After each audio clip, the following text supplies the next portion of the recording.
Welcome to part 3 of setting up an indoor grow tent for a newbie.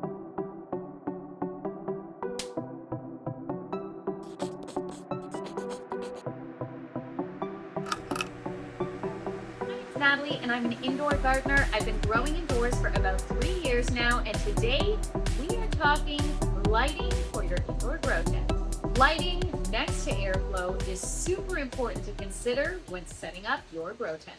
In the last 2 parts, we talk about the size of your grow tent.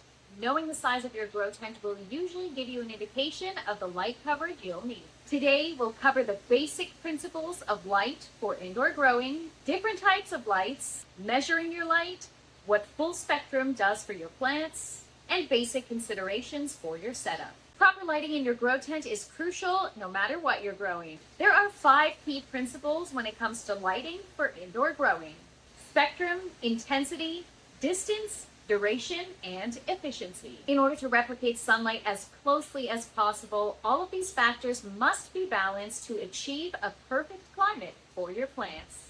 While I'm still learning all there is to understand about lighting and how the spectrum affects your plants, here is a basic breakdown. Blue light promotes vegetative growth.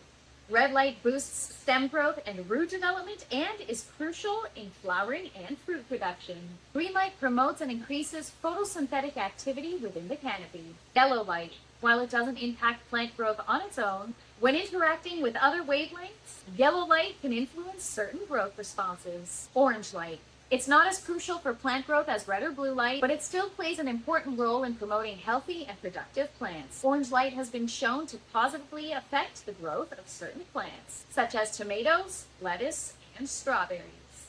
Ultraviolet, divided in 3 waves: UVA, UVB, and UVC. At low levels, UV can trigger the production of secondary metabolites. However, excessive UV can be damaging to plants. Infrared. This is low energy radiation. It's also divided into 3 categories: near infrared, mid infrared, and far infrared.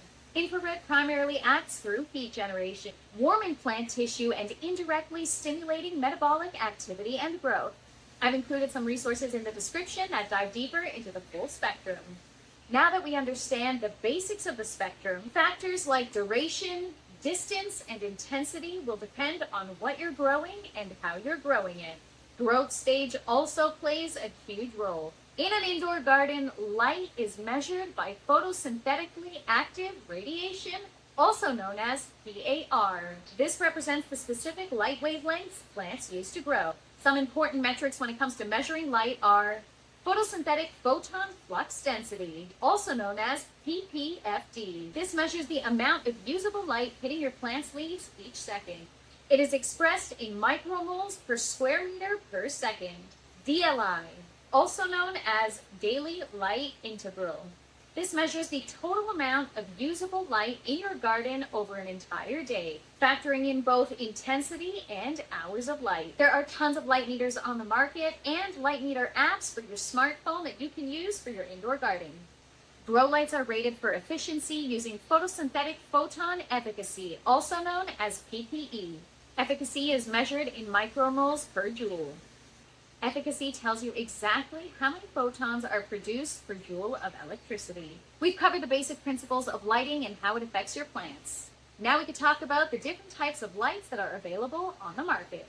LED light, which stands for light emitting diode, is usually the most popular type of light for home growers. Its key features are low heat output, long lifespan, and customizable light spectrums.